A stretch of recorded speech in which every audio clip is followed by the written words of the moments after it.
Human I and the colourful world. तो human आई की अगर बात करें तो ये हम लोग कोई बायोलॉजी का टॉपिक नहीं करने वाले हैं, इसको फिजिक्स के पर्सपेक्टिव से देखने वाले हैं।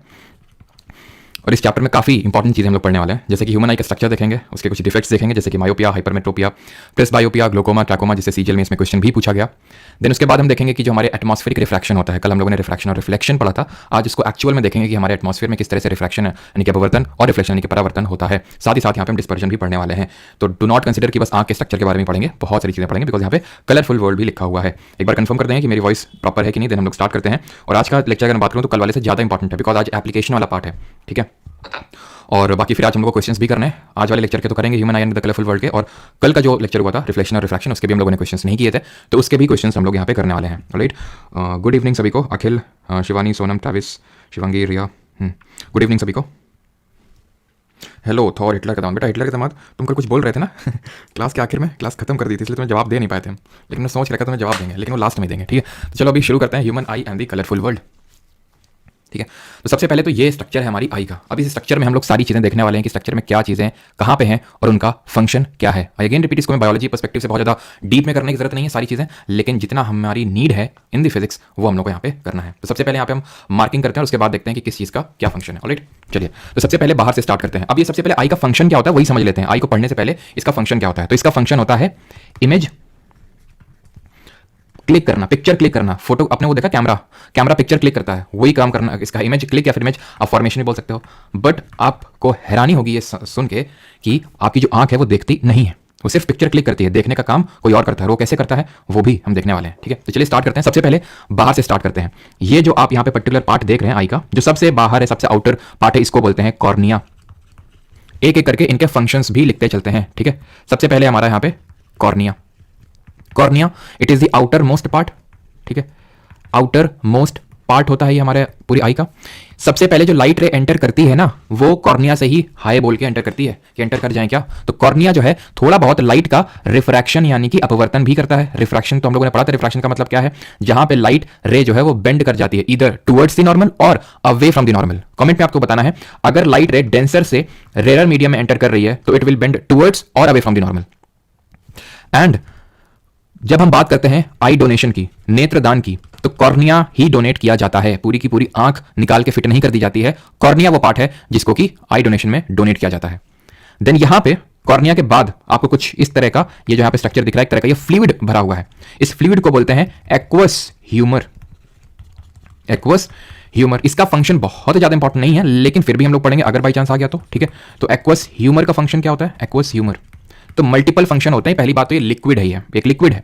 इस लिक्विड का काम होता है पहले तो कॉर्निया वगैरह जो आसपास की चीजें हैं, कॉर्निया हो गया जो भी हम इसके और अंदर पढ़ेंगे, उनको नरिशमेंट प्रोवाइड करना इसका एक प्राइमरी फंक्शन होता है, नरिशमेंट प्रोवाइड करना। प्लस आई का जो प्रेशर होता है उसको भी मेंटेन करना बहुत जरूरी होता है, और वो एक्वस ह्यूमर करता है। क्यों जरूरी होता है वो अब मैं आपको जब डिफेक्ट्स पढ़ाऊंगा, फिर डिजीज पढ़ाऊंगा आई की, जिसमें कि हम ग्लोकोमा ट्रैकोमा पढ़ेंगे, उस टाइम आपको समझ में आएगा कि आई का प्रेशर सही होना कितना ज्यादा इंपॉर्टेंट है। एक्वस ह्यूमर के बाद अब यहां पे आपको देखने को मिल रही होंगी ये, या तो इसको मैं डिफरेंट कलर से ड्रॉ करता हूं, यहां पे आप देखिएगा ये जो मैं ब्लू से ड्रॉ कर रहा हूं, ये इनको बोलते हैं आइरिस। आइरिस, आइरिस को अगर हम बात करें तो ये एक तरह का iris, iris is a dark muscular structure. Dark muscular structure होता है ये। इस तरह से डेफिनेशन मतलब देके आपसे पूछ लेता है कि किसकी बात हो रही है। इसका मेन काम होता है to control the size of pupil, to control the size of pupil. Pupil की अगर बात करें तो प्यूपिल को बोलते हैं हिंदी में पुतली, और पुतली है कहां पे, पुतली ये रही, ये आपका आइरिस है। ये जो आप देख पा रहे हैं, ये जो मैं रेड से भी ड्रॉ कर रहा हूं, दिस पार्ट, इस पार्ट को बोलते हैं प्यूपिल, ठीक है, पुतली। और एक चीज ध्यान रखना, ठीक है, वो चलो अभी मैं आपसे पूछूंगा, आप गेस करना, प्यूपिल, ठीक है, ये हो गया आपका प्यूपिल। और प्यूपिल का काम क्या होता है, प्यूपिल का काम होता है to control the amount of light entering into the eye, to control the amount of light entering into the eye, यानी कि आंख में कितनी रोशनी अंदर जाएगी वो डिसाइड करने का काम पुतली का होता है, ठीक। वो काम किसका होता है, प्यूपिल का होता है।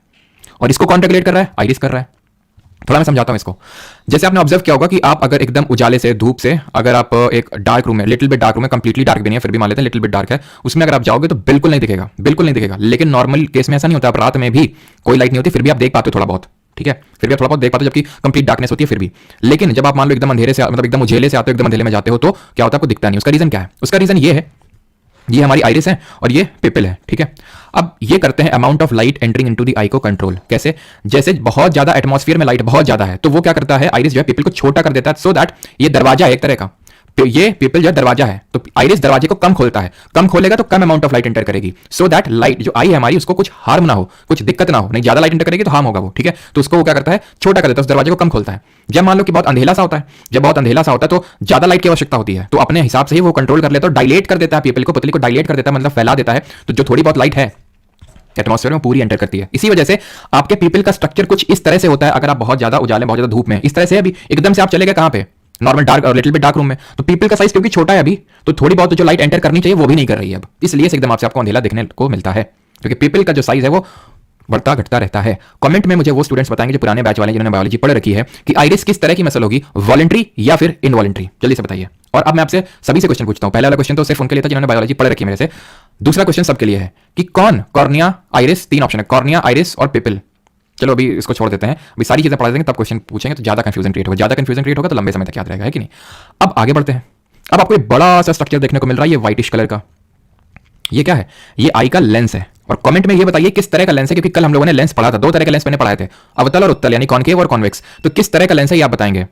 और इस लेंस के ऊपर, इस लेंस का पहले तो फंक्शन समझ लेते हैं कि लेंस का काम क्या होता है। और हाँ, ये जो पिपिल है ये एक तरह की इनवॉलंटरी, फिर आइरिस इनवॉलंटरी मसल होगी, क्योंकि हमारे कंट्रोल में नहीं है, हम नहीं कंट्रोल कर सकते हैं, ठीक है। बाइसेप तो आप ऐसे फुला सकते हैं, खुद को कंट्रोल, बाइसेप मसल को कंट्रोल कर सकते हैं, जब चाहेंगे तब वो फूलेगी, लेकिन क्या आप अपना डाइजेस्टिव सिस्टम, आपकी जो पतलियां को खुद कंट्रोल कर सकते हैं क्या? नहीं, वो अपने आप ही फंक्शन करेंगी। अब बात करते हैं लेंस की, कि लेंस का काम क्या होता है। लेंस का काम होता है लाइट रे जो एंटर कर रही है ना, इसको फोकस करना। कहां पे? रेटिना में। रेटिना कहां पे है?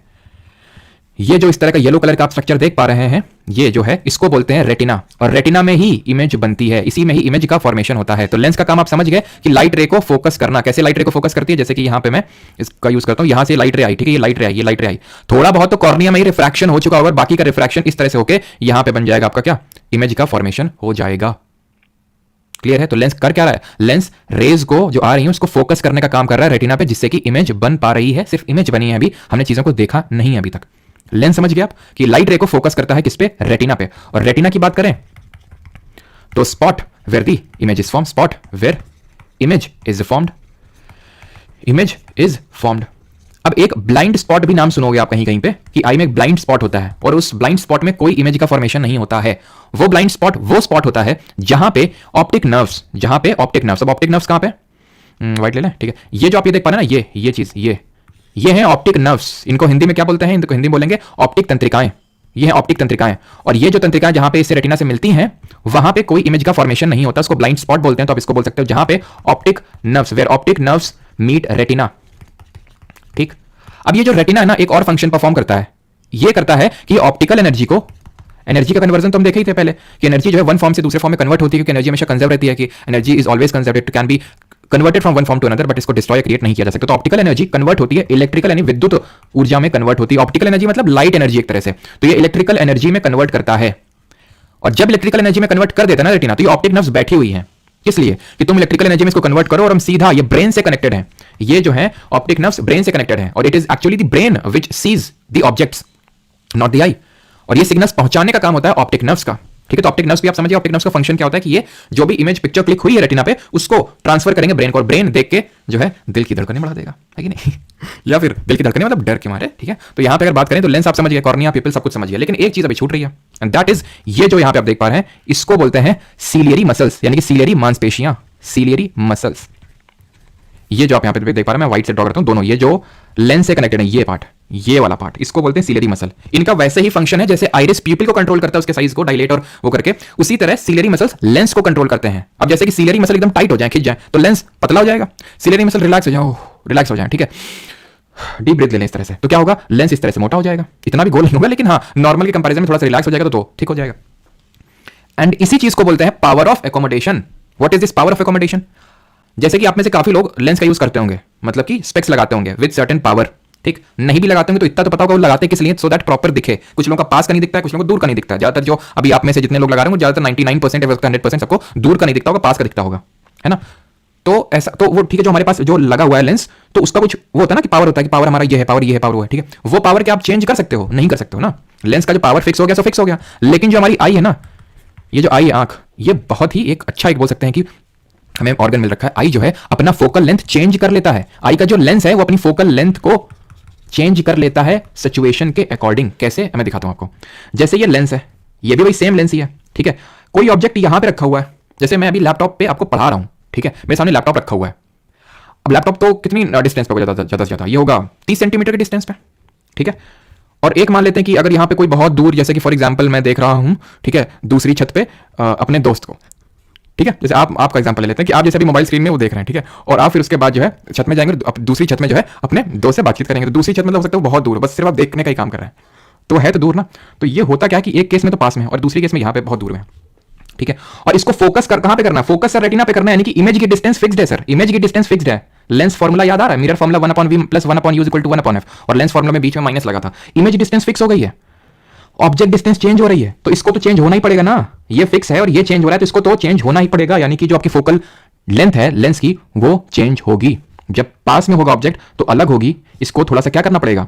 और यहां से एक रे ऑफ लाइट आ रही है यहां से, इस केस में भी इसको रेटिना पे फोकस करवाना है और इस केस में भी इसको रेटिना पे फोकस करवाना है। तो दोनों केसेस में क्या फोकल लेंथ सेम रहेगी ना, यहां पे अलग रहेगी, यहां पे अलग रहेगी, क्योंकि अगर ऑब्जेक्ट डिस्टेंस वेरिएट हो रही है, सेम जगह पे इमेज बनानी है, तो फोकल लेंथ चेंज होती है। इसी को बोलते हैं पावर ऑफ एकोमोडेशन, ठीक। और यहीं पे जो कॉन्सेप्ट आता है least distance of distinct vision, यानी कि स्पष्ट दृष्टि की न्यूनतम दूरी, least distance of distinct vision, ठीक है।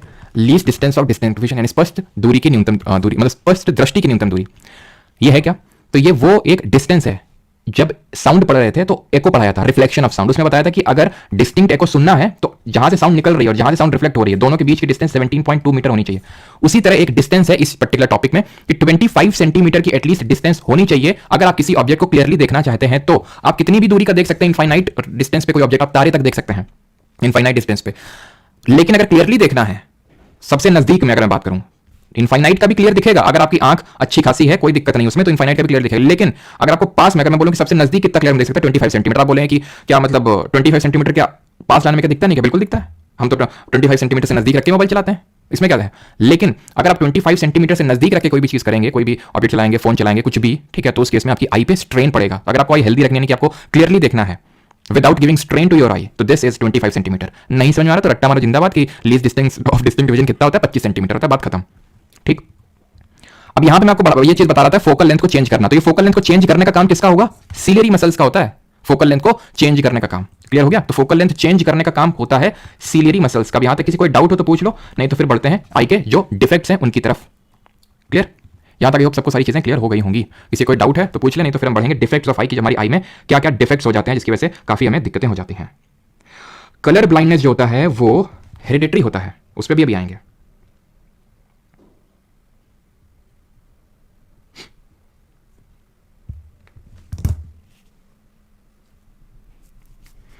Sir now stars are not because of fog.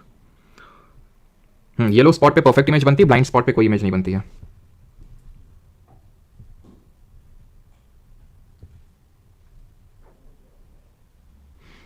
Shreya Sharma रोज ही मिलेगी भी, ठीक है।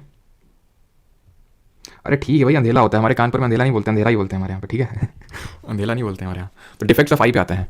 तो डिफेक्ट्स ऑफ आई पे सबसे पहला हमारा डिफेक्ट है मायोपिया। इसको हम बोलते हैं नियर साइटेडनेस, निकट दृष्टि दोष, नियर साइटेडनेस। इसमें होता क्या है, इसमें पास का तो दिखता है, दूर का नहीं दिखता है। इसमें दूर का नहीं दिखता है, मैं सिंपल टर्म्स में लिख देता हूं, दूर का नहीं दिखता है। क्यों नहीं दिखता है, और खेल लो पबजी और चला लो मोबाइल रात रात भर, है क्या करते रहते हो, तो उसी वजह से होता है। अब जो सिलियरी मसल्स हैं, इतना तुम मेहनत करते हो रात भर, तो वो सिलियरी मसल्स जो हैं वो वीक हो जाती हैं, ठीक है। अभी मैंने बोला कि एकदम आप एकदम पास में चीज जैसे मोबाइल रख के चलाओगे, ठीक है, तो ये जो सिलियरी मसल्स हैं इनका क्या होगा, इनका थोड़ा सा वीक हो जाएगा, होल्ड छूट जाएगा। जब होल्ड छूट जाएगा तो ये लेंस अगर ऐसा है तो ऐसा नहीं हो जाएगा, ये रिलैक्स्ड पोजीशन पे आ जाएगा। क्लियर। अब जब तुमने काम किया वो रिलैक्स पोजीशन पे आ गया, तो पता है हुआ क्या, हुआ कुछ यूं कि ये जो लेंस मोटा हो गया ना, ये मान लेते हैं एक पहले नॉर्मल ड्रॉ कर लेते हैं, देन एक डिफेक्ट वाला मायोपिया वाला ड्रॉ कर लेते हैं। ये नॉर्मल है, ठीक है। अब ये लेंस मोटा हो गया, ये पहले क्या कर रहा था, लेंस क्लियरली एकदम रेटिना पे इमेज बना रहा था, रेटिना पे बन रही थी। अभी क्या, ये जब मोटा हो गया ना, तो जब मोटा हो जाता है लेंस तो उसका पावर बढ़ जाता है, पावर बढ़ जाता है, यानी कि उसका फोकल लेंथ कम और पावर बढ़ जाता है। क्योंकि कल देखे थे power is equal to 1 upon focal length, दोनों इनवर्सली प्रोपोर्शनल। जल्दी से बताओ पावर ऑफ लेंस की यूनिट क्या होती है। तो फोकल लेंथ कम हो जाएगी इसकी और पावर बढ़ जाएगी, शक्तियां बढ़ जाएंगी। जब इसकी शक्तियां बढ़ जाएंगी तो तुरंत इसको जो है क्या करेगा, ये लेंस कन्वर्ज करवा देगा, रेटिना तक पहुंचने नहीं देगा। शक्ति बढ़ गई ना भाई की, इसलिए क्या करेगा, जल्दी तुरंत यहीं पे उसके पहले ही बना देगा इमेज को। तो इसको बोलते हैं मायोपिया। तो यानी अगर मायोपिक आई है आपकी तो ये वाला डायग्राम बनेगा, यानी कि रेटिना से पहले ही इमेज बन जाएगी। सही कैसे होगा, सही कैसे होगा? अब मुझे बताओ इसकी पावर बढ़ाएं कि घटाएं? अगर सही करना है इस सिचुएशन को, इसकी पावर बढ़ा देंगे घटा दें? पावर बढ़ा देंगे घटा दें? पावर पहले से बढ़ गई तभी तो पहले बन रही है, घटा दो। कॉन्वेक्स, ये कॉन्वेक्स लेंस है ना, पूछे भी थे तुमसे तो उत्तर क्या होगा? ये कॉन्वेक्स लेंस, उत्तल लेंस है ये। समझ में आ रहा है ना कि कल पढ़ाया था कि जो बीच में मोटा होता है और किनारे में पतला उसको कॉन्वेक्स बोलते हैं, जो बीच में पतला और किनारों में मोटा उसको कॉन्केव बोलते हैं। अब कॉन्वेक्स लेंस की जो पावर या फिर फोकल लेंथ कुछ भी बोलो, सब पॉजिटिव ही होता है। नेगेटिव वाला कोई लगा दो। नेगेटिव किसका होता है? कॉन्केव का होता है। कॉन्वेक्स तो कॉन्वर्जिंग लेंस होता है, कॉन्केव डाइवर्जिंग लेंस लगा दो, यानी कि इसका उल्टा लगा दो। तो होगा क्या? कुछ इस तरह से। अब जब इमेज आएगी ना तो पहले इसको कॉन्केव से गुजरना पड़ेगा, जो तुमने यहां पे स्पेक्स लगा रखे हैं। तो ये क्या करेगा? ये इसको थोड़ा सा बुद्धू बनाएगा, बोलेगा भाई भाई देखो ये थोड़ा लाइट डाइवर्ज होकर आ रही है। तो बोलेगा अच्छा हमारे पास बहुत पावर, लाने तो दो जरा इधर पे। तो जब ये लाइट इसके पास आएगी ना कॉन्केव लेंस से गुजरने के बाद, तो वो थोड़ा डाइवर्ज फॉर्म में मिलेगी। जैसे कि मान लो कि हमने बीच में मतलब पहले कॉन्केव लगा दिया, तो क्या होगा ना कि थोड़ा सा डाइवर्ज कर देगा इसको, थोड़ा सा क्या करेगा नॉर्मल से डाइवर्ज कर देगा। और ये क्या करेगा? बोलेगा कोई बात नहीं भाई मेरे पास बहुत पावर है। अब ये जो है रेटिना पे बनेगी क्लियरली, अब ये रेटिना पे बनेगी, रेटिना पे बन गई। और वो डिपेंड करेगा, यानी कि तभी अगर आपको दूर का नहीं दिखता है तो नेगेटिव पावर का लेंस लगा होगा, because it is a concave lens. Power कितनी होगी वो डिपेंड करेगा कि आपका लेंस कितना मोटा है। ज्यादा मोटा है तो फिर ज्यादा पावर का कॉन्केव लगाना पड़ेगा उसको न्यूट्रलाइज करने के लिए, ठीक है। और आप में से बहुत लोगों ने खेल खेला होगा। अब सही दिख रहा है कि पहले सही दिख रहा था? पहले सही दिख रहा था कि अब सही दिख रहा है? ये खेल कितने लोगों ने खेला है? हाँ, तो मतलब डिपेंड करता है कि कितने में आपका काम कर जाएगा कि भाई कितना आपका लेंस, अगर कॉन्वेक्स लेंस जो आपका आई का लेंस जो एक्चुअल में है वो अगर बहुत थिकन हो गया है, बहुत ज्यादा रात मेहनत करते वक्त, मतलब पढ़ाई कर रहे हैं बहुत ज्यादा, ठीक है, तो उसके लिए फिर कॉन्केव अच्छा खासा चाहिए होगा, ठीक है। तो पावर इज इक्वल टू 1/फोकल लेंथ, तो इसकी यूनिट होती है डायोप्टर। आई होप समझ गए होंगे आप। इसी का एकदम उल्टा होता है हाइपरमेट्रोपिया, जिसको बोलते हैं। और देखिए इसको बोलते हैं नियर साइटेडनेस, यानी पास का दिख रहा है। कंफ्यूज मत होना, नियर साइटेड मतलब कि भाई नियर साइटेडनेस को हिंदी में क्या बोलेंगे? निकट दृष्टि दोष। लेकिन ऐसे मतलब निकट का दृष्टि है, मतलब निकट का दोष है, निकट का दोष नहीं, निकट की दृष्टि है, बस ऐसे समझ लो, ठीक है। निकट का दिख रहा है, दूर का नहीं दिख रहा है, तो इसको हिंदी में बोलते हैं निकट दृष्टि दोष, दृष्टि दोष, ठीक है। अब आते हैं दूर का दृष्टि दोष, यानी कि हाइपरमेट्रोपिया, दूर का जो है दृष्टि दोष। इसको हिंदी में बोलते हैं फार साइटेडनेस, ठीक है, फार साइटेडनेस। तो नॉर्मल आई हमारी, ठीक है, नॉर्मल अब ड्रॉ नहीं करते, नॉर्मल आप समझ गए, ठीक है। अब ये मान लेते हैं, अब ये होता क्या हाइपरमेट्रोपिया, उसका उल्टा, उसका उल्टा, हाइपरमेट्रोपिया का उल्टा। अब यहां पे क्या था? लेंस रिलैक्स हो गया था, नहीं पावर बढ़ गई थी। यहां पे क्या है? सिलरी मसल थोड़ी सी अकड़ गई है, टाइट कर दिया उसको, किसको? लेंस को थोड़ा खींच दिया। कब होता है ये? जब हम लोग की एज ज्यादा हो जाती है। तभी आपने देखा वो ज्यादातर जो लोग 40+ होते हैं उनको पास का नहीं दिखता है, दूर का दिखता है। इसमें पास का नहीं दिखता है, आप लोगों को दूर का नहीं दिखता होगा, क्योंकि अभी लोग आप लोग जैसे आपका जो लेंस है वो थिकन हो गया बिकॉज आपने रिलैक्स कर दिया, पास का नहीं दिखता, ठीक है। यूजुअली 40+ में होता है। तो इसमें होता क्या है कि लेंस जो है थोड़ा सा ज्यादा ही पतला हो गया, यानी कि पावर इसकी वीकन हो गई। पावर वीकन हो गई तो क्या है कि ये जो अभी रे ऑफ लाइट आ रही है ना तो रे ऑफ लाइट आ रही है ना इस तरह से, इस तरह से, तो ये इसको दूर पे फोकस कर रहा है। रेटिना इधर होगा तो ये उधर पे जाके फोकस कर रहा है। तो क्या करना पड़ेगा? इसकी शक्तियां बढ़ानी पड़ेंगी। इसको अपनी शक्तियों का अंदाजा इसने खो दिया है, तो इसकी शक्तियां बढ़ानी पड़ेंगी। इसका एक जुड़वा भाई लगाना पड़ेगा। ये बोले कोई नहीं भाई मैं भी तो मदद कर रहा हूं, ठीक है, थोड़ा तू मदद, थोड़ा तू कर और थोड़ा मैं करता हूं। तो इस तरह से क्या करेगा? पहले थोड़ा सा कि जो आपने आगे पहले लगा रखा है अपने स्पेक्स में, थोड़ा सा ये खुद कन्वर्ज करेगा, ठीक है, इस तरह से। और बाकी काम ये भाई साहब कर देंगे इधर पे, इस तरह से इमेज बना देंगे, रेटिना पे बन गई इमेज, ठीक है। तो यानी कि जब हाइपरमेट्रोपिया होता है तो सही करने के लिए आपको कॉन्वेक्स लेंस का इस्तेमाल करना होता है। और इसका मैं डायग्राम बनाने की जरूरत तो नहीं है ना, ध्यान रखना। इस तरह का पूछा जा सकता है सर कि मायोपिया के केस में पहले इमेज बनती है, पहले रेटिना से पहले, और हाइपरमेट्रोपिया में रेटिना के बाद। लिख देता हूं मैं इस चीज को, ऐसे नोट्स में मिलेगा, रेटिना के बाद इमेज का फॉर्मेशन होता है यहाँ पे। तो कॉन्वेक्स लेंस का यूज करोगे जो कि पावर इसकी क्या होगी? पॉजिटिव में होगी। तो जो लोग मतलब अगर पॉजिटिव में है लेंस की पावर, तो उसका मतलब उनको हाइपरमेट्रोपिया हो रखा है। दोनों मिला दें, मायोपिया और हाइपरमेट्रोपिया, कैसा लगेगा? मजा आ जाएगा कि एकदम। प्रेस बायोपिया है वो, कैसे? इसमें यूजुअली ये होता है कि जब लेंस जो है, लेंस हार्डन हो जाता है विद एज। अभी क्या था 40+, अब और एज कर दो 60+ या फिर 55+। इस केस में क्या होता है कि दोनों नहीं दिखता है, दूर का भी और पास का भी, दोनों दिक्कत होती है। तो तुम लोगों ने देखा होगा अपने घर में, हो सकता है फिर किसी और के में देखा हो, लेंस होते हैं कुछ इस तरह का स्ट्रक्चर होता है, यहां पे कुछ होता है और इस तरह से होता है जो आप लोग यूज करते होगे। तो ऐसा थोड़ी ना होता है, नॉर्मल होता है इस तरह से, ठीक है, इस तरह से। लेकिन जिसके में इस तरह से समझ जाओ उसको प्रेस बायोपिया, हमें बूढ़े लोगों में देखने को मिलता है जिनको दूर का भी नहीं दिखता, पास का भी नहीं दिखता। तो ये नीचे वाला जो होता है ना, नीचे नीचे नीचे नीचे, वो पास का देखने के लिए इस्तेमाल करते हैं, ये होता है कॉन्वेक्स, कॉन्वेक्स। और ये जो ये होता है इसको दूर का देखने के लिए इस्तेमाल करते हैं, कॉनकेव। तो प्रेस बायोपिया होता क्यों है? क्योंकि लेंस अपनी फ्लेक्सिबिलिटी को खो चुका है, क्योंकि वो हार्डन हो चुका है, टफ हो चुका है, इसलिए उसने अपनी फ्लेक्सिबिलिटी को लूज कर दिया है, जिसकी वजह से हमें क्या करना पड़ता है प्रेस बायोपिया के केस में कि कॉनकेव भी यूज करना पड़ता है और कॉन्वेक्स भी यूज करना पड़ता है, यानी कि बाई फोकल लेंस का इस्तेमाल करना पड़ता है, बाई फोकल लेंस यूज करना पड़ता है। अब आते हैं ग्लोकोमा ट्रैकोमा। अभी तक जो देख रहे थे डिफेक्ट है, डिफेक्ट है। डिफेक्ट क्यों हुआ? क्योंकि आपने आई का अपना कुछ ध्यान नहीं रखा, या फिर एजिंग की वजह से वो काम हो गया। जैसे प्रेस बायोपिया एजिंग की वजह से होता है, धीरे धीरे एज बढ़ने की वजह से। ग्लोकोमा और ट्रैकोमा जो होते हैं ये कुछ और कारण की वजह से होते हैं। ये होते हैं कि अगर आपकी आई का प्रेशर बढ़ जाए, आई का प्रेशर बढ़ जाए, मतलब आई का एक नॉर्मल प्रेशर होता है, वो नॉर्मल प्रेशर मेंटेन करने का काम ये एक्वस ह्यूमर और ये जो बीच में भरा हुआ है फ्लूइड, इसको विट्रियस ह्यूमर बोलते हैं। ये करते हैं विट्रियस, एक्वस ह्यूमर और विट्रियस ह्यूमर। सोचो अगर आई का प्रेशर बढ़ जाए तो क्या होगा? बहुत खराब चीज हो जाएगी। खराब चीज ये होगी कि ये प्रेशर यहां पे अप्लाई होगा, प्रेशर मतलब कि प्रेशर अगर बढ़ जाएगा, होता क्या ना, यहां पे मैं बायोलॉजी पूरा नहीं जा रहा हूं, यहाँ पे एक्वस ह्यूमर भरा होता है और यहाँ पे एक मतलब ऐसे छेद से होते हैं, उससे पूरा मतलब पानी मतलब बाहर मतलब जो फ्लूइड भरा होता है अंदर बाहर होता है, तो जिससे की वजह से वो कंट्रोल में रहता है। लेकिन अगर वो कंट्रोल नहीं होगा, ये सब यहाँ पे वो नहीं होगा, तो ये प्रेशर बहुत ज्यादा यहाँ पे अप्लाई होगा ऑप्टिक नर्व्स पर, ये ऑप्टिक नर्व्स हो जाएंगे डैमेज, और अगर ऑप्टिक नर्व्स डैमेज हो गई ना तो ब्रेन तक सिग्नल पहुंचेगा नहीं, ब्रेन तक सिग्नल पहुंचेगा नहीं, और अगर ब्रेन तक सिग्नल नहीं पहुंचा तो आपकी पिक्चर तो क्लिक हो रही है लेकिन पिक्चर ब्रेन तक नहीं जा रही है। और ये disease let me tell you incurable है आज तक, प्रेजेंट टाइम तक, अभी जब मैं ये आप लोगों को ये पढ़ा रहा हूं, यानी कि इसका कोई इलाज नहीं है। तो जिन लोगों को ग्लोकोमा ट्रैकोमा हो गया, जितनी आपकी चली गई आंख की रोशनी, वो चली गई, वो जिंदगी में कभी वापस नहीं आएगी, पूरी चली गई तो पूरी चली गई, ठीक है। और इसमें होता क्या है कि जैसे इसमें अगर ठीक करना तो काफी टेक्निक आ गई कि यहाँ पे छेद किया जाएगा, जैसे कि ये जो है ना यहाँ पे आइरिस में, यहाँ पे मैं दिखा देता हूँ, ये आइरिस है ना, तो इसमें छेद किया जाएगा। छेद से क्या होता है कि पानी फिर बाहर निकलने लगता है, लेकिन जितना लॉस हो गया लॉस हो गया। यूजुअली जो ग्लोकोमा होता है ये हेरिडिटरी होता है, यानी कि चांसेस हैं कि अगर ये हुआ है तो मतलब कि हिस्ट्री है कोई आपके फादर मदर या फिर उनकी फैमिली में, तो ये हेरिडिटरी होता है, ठीक है। और ये जो ट्रैकोमा होता है ये बैक्टीरियल इन्फेक्शन की वजह से होता है, बैक्टीरियल इन्फेक्शन। अब इसमें होता क्या ना, मुझे इतना डीप में इसलिए पता है इसके बारे में बिकॉज ये मुझे इसका अटैक पड़ा था और वही कब पिछले साल ही हुआ था आई थिंक, ठीक है। पिछले साल कुछ ऐसी कंडीशंस थी कि मतलब काफ़ी ज़्यादा स्ट्रेस लाइफ रहती थी, ठीक है। मतलब बहुत ज़्यादा इतना ज़्यादा स्ट्रेस रहता था कि कुछ टाइम से मतलब ऐसा होने लगा कि एकदम आंखों के सामने जैसे नहीं सर्दियों के टाइम पे जो गोरा दिखता है वैसा। और इसमें होता ही है, अगर किसी को पता हो इसके बारे में, कि जैसे आप बल्ब को देखते हो तो बल्ब के अराउंड पूरा रेनबो बन जाता है, बल्ब के अराउंड पूरा रेनबो बन जाता है, ठीक है। तो मुझे तो मतलब थोड़ा बहुत तो पता था, लेकिन एक्जैक्टली क्या सिम्टम्स कैसे होते हैं तो मुझे नहीं पता था। तो जैसे कि मुझे मतलब आई थिंक एक आई में प्रॉब्लम था, राइट आई में, ठीक है। तो मतलब काफ़ी जगह दिखाया तो सीधे तो उन्होंने मतलब डॉक्टर्स ने बोला कि ये मतलब कुछ ना कुछ फैमिली हिस्ट्री और धीरे धीरे आपकी जो विजन है वो पूरी तरह से लॉस हो जाएगा, इसका कोई चांस नहीं है, धीरे धीरे धीरे करके, क्योंकि आई केस में और एक टोनोमेट्री करके होती है। और ये भी क्वेश्चन पूछा जा चुका है, ये तो सीजल में से पूछा गया था और ये भी सीजल में हम लोग क्वेश्चन करेंगे। तो किससे हम जो आई के प्रेशर को मापते हैं तो उसको टोनोमेट्री बोलते हैं। ये पहले होता था, अभी भी कहीं कहीं होता है, लेकिन अब तो एडवांस टेक्निक आ गई कि जैसे आप नहीं, जैसे कि जब आई टेस्ट होता है तो आप अपना जो चिन्ह होता है, चिन्ह, ठीक है, जो ठोड़ी होती है उसको आप रखते हो और उसके से आई का पावर मेजर हो जाता है। तो वैसे ही अब आ गए हैं कि जैसे वो एक मतलब अजीब सा हवा सी आती है उसमें बहुत जोर की खट से, और उससे आप आई का प्रेशर हो जाता है। लेकिन टोनोमेट्री में क्या होता है, ये मैंने टोनोमेट्री भी करा रखी है कि मतलब एक पता नहीं कुछ बहुत ही हल्का सा वेट जो है टांगा जाता है कि आई में, वो आपको बहुत ही ज़्यादा फील नहीं होता है और उससे पता चलता है कि आपकी आई का जो एक्चुअल प्रेशर कितना है। तो वो मेरा काफ़ी बढ़ा हुआ था वो, ठीक है। तो उन्होंने डॉक्टर से बोला कि अब ये जो आपका आई विजन मतलब कंप्लीटली लॉस हो जाएगा। आप सोचो कि एक तरह का विशियस साइकिल बन गया था कि मतलब मुझे पता नहीं था कि किसकी वजह से है, तो स्ट्रेस कैसे था, अब इस चीज़ का अलग से स्ट्रेस हो गया कि अब मैं पूरी तरह से ब्लाइंड हो जाने वाला हूँ, ठीक है। तो इस तरह से था। लेकिन फिर एक मतलब काफ़ी अच्छा हॉस्पिटल है हमारे यहाँ पे, कानपुर में ही है, रोहतगी करके उसका नाम है। तो वहाँ पे जब मैं डॉक्टर से मिला, मतलब एक डॉक्टर ने तो बोला नहीं हाँ ये ग्लोकोमा है और ये नहीं, फिर मैं मतलब फिर काफ़ी वो एक रेटिनोपैथी होती है उसमें जब करवाया तो तब पता चला कि मतलब ऐसा कोई ज़्यादा प्रॉब्लम नहीं है, वो क्या है कि वो स्ट्रेस की वजह से, माइग्रेन की वजह से है। तो उन्होंने बोला रिलैक्स कराइए थोड़ी दिन और वो धीरे धीरे वो सही हो गया, ठीक है। लेकिन वो मतलब एक था कि एक तरह से अटैक बोल सकते हैं कि स्ट्रेस की वजह से प्रेशर बढ़ गया था में। लेकिन यूजुअली जो ग्लोकोमा होता है वो हेरिडिटरी होता है, ठीक है। और ट्रैकोमा जो होता है बैक्टीरियल इन्फेक्शन की वजह से प्रेशर बढ़ जाए वो, और अगर प्रेशर कम भी हो जाए वो भी दिक्कत है, ठीक है। खैर अब आगे बढ़ते हैं और अब देखते हैं reflection of light bye prism. यहाँ तक किसी कोई प्रॉब्लम तो नहीं है, जल्दी से बता देंगे। और हाँ, अभी आप लोग अपने से कोई पूछ रहा था ये कलर ब्लाइंडनेस के बारे में, ठीक है।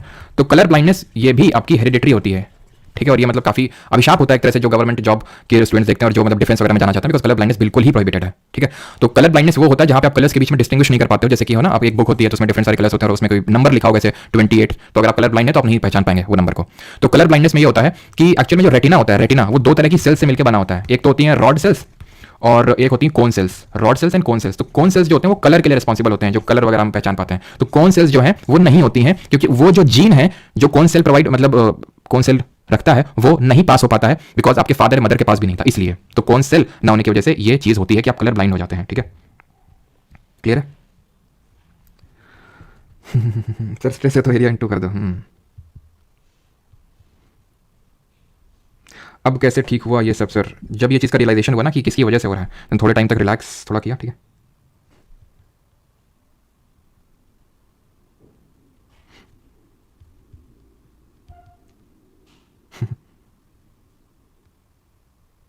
क्या हो गया भाई, ये सब क्या देखना पड़ रहा है, क्या हो गया?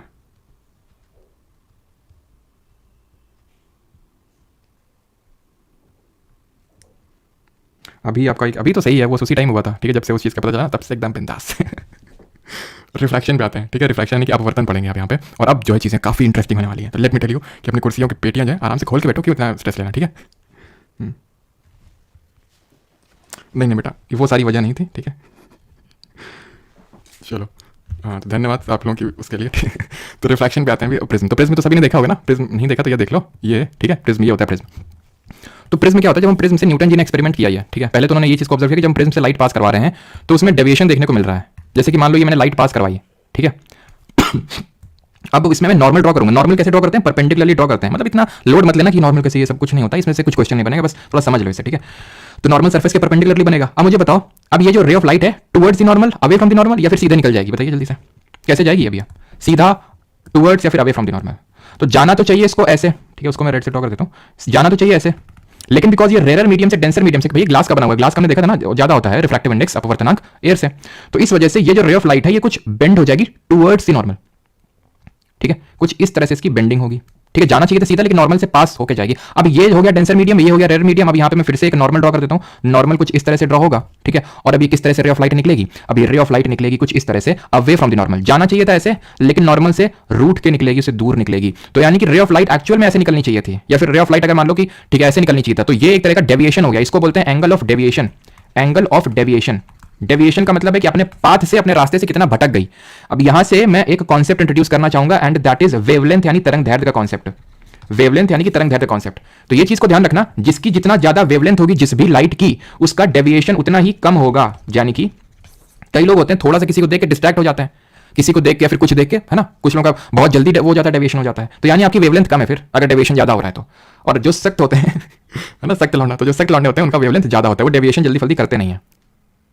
अब न्यूटन जी ने यह किया कि एक व्हाइट लाइट को पास करवाया प्रिज्म से, वो चौंक गए कि व्हाइट लाइट को पास करवाया और यहां पे 7 रंग मिल गए, red, orange, yellow, green, blue, indigo, violet. उन्होंने जानना चाहा ऐसा क्यों हुआ, तो फिर उन्हें पता चला कि जो व्हाइट लाइट है it consists of 7 different colours, 7 different colours, यानी कि इसमें 7 डिफरेंट तरह के रंग भरे हुए हैं। अब क्योंकि ये जो रंग हैं, ये जो लाइटें हैं 7 डिफरेंट तरह की, इनकी वेवलेंथ अलग है। अब क्योंकि वेवलेंथ अलग है, तरंग दैर्ध्य अलग है, तो डेविएशन भी अलग होगा। जिसका कम है वेवलेंथ उसका डेविएशन ज्यादा होगा और जिसका ज्यादा है उसका कम होगा। यानी कि ये देख के मैं क्या बोल सकता हूं, किस कलर की लाइट का डेविएशन कम हुआ है, किसका ज्यादा हुआ है, किसका वेवलेंथ ज्यादा होगा, किसका वेवलेंथ कम होगा, जल्दी से बताइए। तो यहां पे मैं साफ समझने मिल रहा है कि ये थी है, ठीक है, और ये रेड लाइट का थोड़ा सा डेविएशन हुआ है, ऑरेंज का और ज्यादा हुआ है, येलो का और ज्यादा हुआ है, इस तरह से जानी चाहिए थी, ग्रीन का और ज्यादा हुआ है, ठीक है, ब्लू का और ज्यादा, इंडिगो का और ज्यादा, वॉयलेट का सबसे ज्यादा। जिसका डेविएशन ज्यादा उसका वेवलेंथ कम, और जिसका ज्यादा वेवलेंथ कम, और जिसका डेविएशन कम उसका वेवलेंथ ज्यादा। तो यहां से मैं ये देख के बोल सकता हूं कि सिंपल ये जो है डिक्रीजिंग वेवलेंथ का ऑर्डर है, डिक्रीजिंग वेवलेंथ का ऑर्डर है, डिक्रीजिंग वेवलेंथ यानी कि घटती हुई तरंग दैर्ध्य। यहां पे भी आप देख सकते हैं एक्चुअल फिगर में किस तरह से होता है प्रिज्म के द्वारा, ठीक है, किस तरह से प्रिज्म के द्वारा होता है कि ये ray of light I, white light थी और ये जो है 7 डिफरेंट कलर्स में बट गई। अब पता है बटी भी क्यों, क्योंकि इनकी स्पीड डिफरेंट थी, स्पीड डिफरेंट हो गई, यहां पे अंदर स्पीड डिफरेंट हो गई। आपको याद आ रहा है कि रिफ्रैक्टिव इंडेक्स हम लोगों ने पढ़ा था, रिफ्रैक्टिव इंडेक्स होता क्या है, तो रिफ्रैक्टिव इंडेक्स होता था स्पीड ऑफ लाइट, अगर मैं इस प्रिज्म के कंपैरिजन करूं तो speed of light in air हो जाएगा या फिर वैक्यूम, क्योंकि आप यहां पे एयर में हम करवा रहे हैं एक्सपेरिमेंट को, और speed of light in prism, इस केस में इन प्रिज्म। तो सर मुझे ये बताइए कि स्पीड सबसे कम किसकी होगी, स्पीड सबसे कम होगी, स्पीड अगर मैं बात करूं सबसे कम, सबसे पहले ज्यादा बात कर लेते हैं, सबसे ज्यादा, ठीक है, स्पीड सबसे ज्यादा ये किसकी होगी, रेड की होगी, लाल की। और स्पीड सबसे अगर मैं कम बात कर लूं तो किसकी होगी, वो होगी वॉयलेट की, जो सबसे नीचे थी, जिसका वेवलेंथ कम था, तरंग दैर्ध्य कम था, ठीक। तो अगर speed of light, speed of red light in prism ज्यादा है तो refractive index for red light कम होगा कि ज्यादा होगा, कम होगा कि ज्यादा होगा, बताइए जल्दी से। तो क्योंकि इनवर्सली प्रोपोर्शनल रिलेशन है, तो speed of red light in prism ज्यादा होने की वजह से उसका रिफ्रैक्टिव इंडेक्स अपवर्तनांक कम होगा, एंड उल्टा होगा वॉयलेट के लिए, बिकॉज उसकी वॉयलेट की स्पीड कम है प्रिज्म में से, तो इसलिए वॉयलेट का रिफ्रैक्टिव इंडेक्स ज्यादा होगा। ये चीज ध्यान रखना, वॉयलेट के रिस्पेक्ट में इस प्रिज्म का रिफ्रैक्टिव इंडेक्स अपवर्तनांक ज्यादा होगा। क्लियर। अब ये इसको बोलते हैं डिस्पर्जन, ठीक है, इसको बोलते हैं डिस्पर्जन। डिस्पर्जन को हिंदी में क्या बोलते हैं, पहले तो डिस्पर्जन की डेफिनेशन क्या होती है, जहां पे व्हाइट लाइट अपने 7 डिफरेंट कॉन्स्टिट्यूएंट कलर्स में टूटती है, बिखरती है। हिंदी में बोलते हैं प्रसारण या फिर परिक्षेपण, प्रसार हो रहा है, फैल रही है लाइट।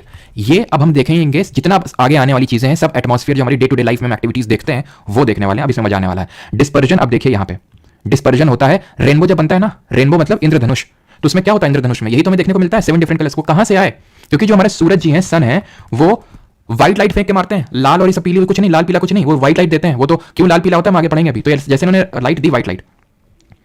बारिश के समय में क्या होता है कि बारिश के समय में कुछ ड्रॉपलेट ऐसी होती हैं पानी की जो नीचे भी नहीं गिरती हैं, भाई नीचे, क्योंकि अगर मोटी होंगी ज्यादा नीचे गिर गई, कुछ सस्पेंड हो गया वहीं एटमॉस्फेयर में लटक जाती है एक तरह से। तो उनमें क्या होता है कि ये जो सन लाइट, ये जो रे ऑफ लाइट आई, वो एंटर करती है, यहां पे उसका होगा रिफ्रैक्शन यानी कि अपवर्तन, यहां पे होगा उसका परावर्तन यानी कि रिफ्लेक्शन, और यहां पे फिर निकलेगी और फिर से रिफ्रैक्शन हो जाएगा, और यहां पे 7 डिफरेंट कलर्स ऑफ हमें मिल जाते हैं ऑफ व्हाइट लाइट।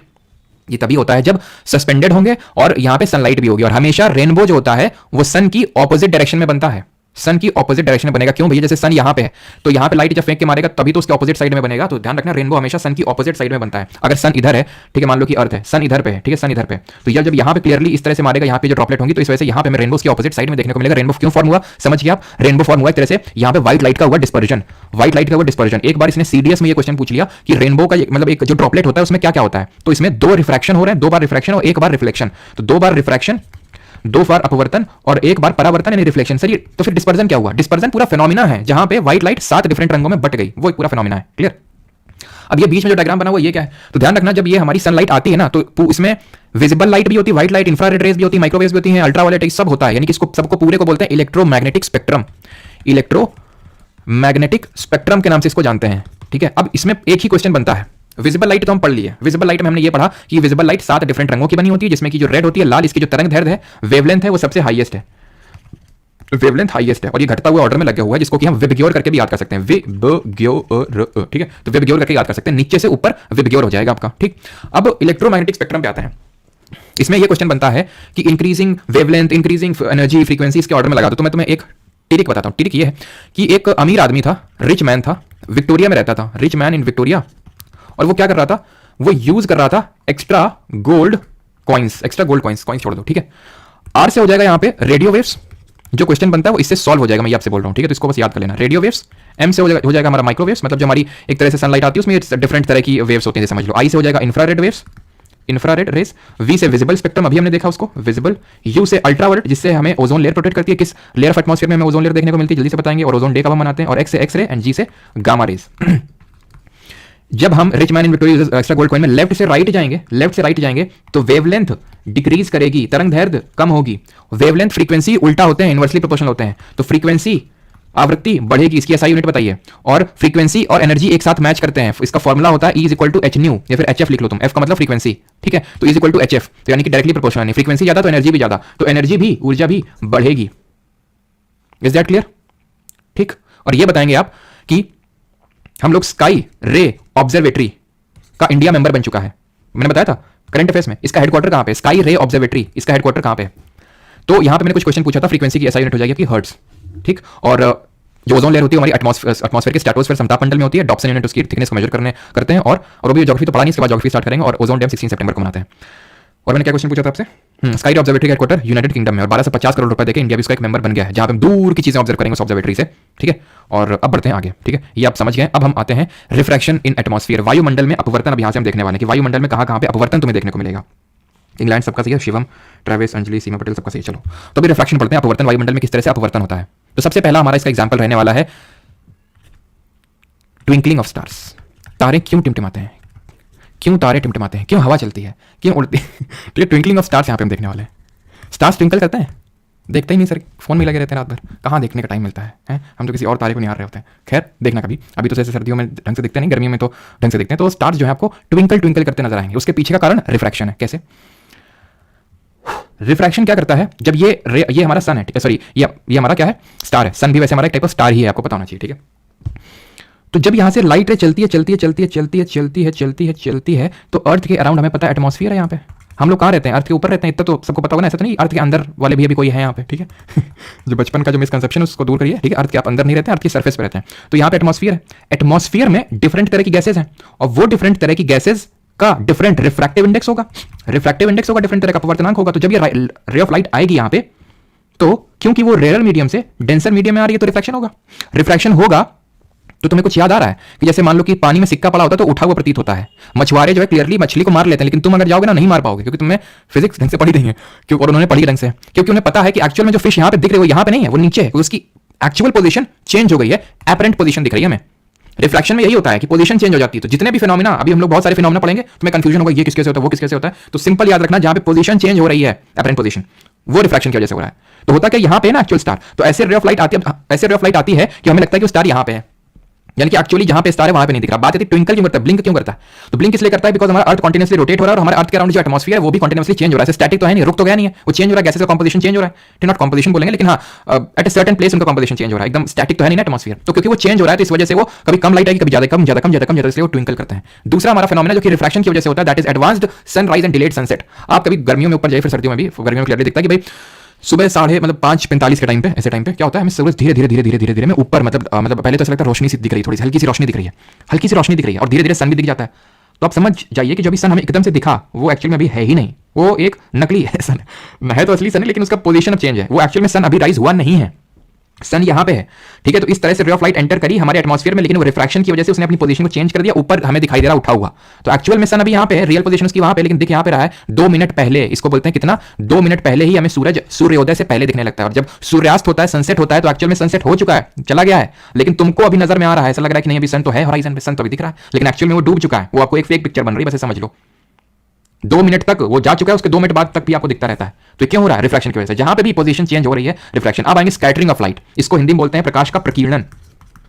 स्कैटरिंग मतलब बिखर जाना, स्कैटर हो जाना। उसका सबसे पहला एग्जांपल है ये क्या है? ये है ब्लू कलर ऑफ स्काई। ये क्या है?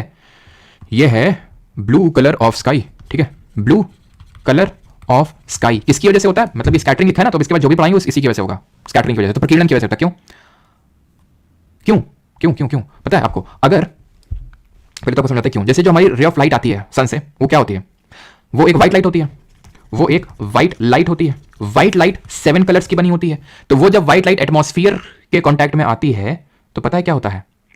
ये होता है कि इसमें से जिसकी वेवलेंथ सबसे कम होती है, या फिर हम बोल दें कि हमारे एटमॉस्फेयर में बहुत तरह के पार्टिकल घूम रहे हैं। पार्टिकल घूम रहे, कोई तो मिल जाए उड़ा दें, ठीक है, जैसे नहीं फिर मैं एक बार मिल जाए बम से उड़ा दूंगा, तो वैसे ही पार्टिकल घूम रहे, एक बार मिल जाए बम से उड़ा दूंगा।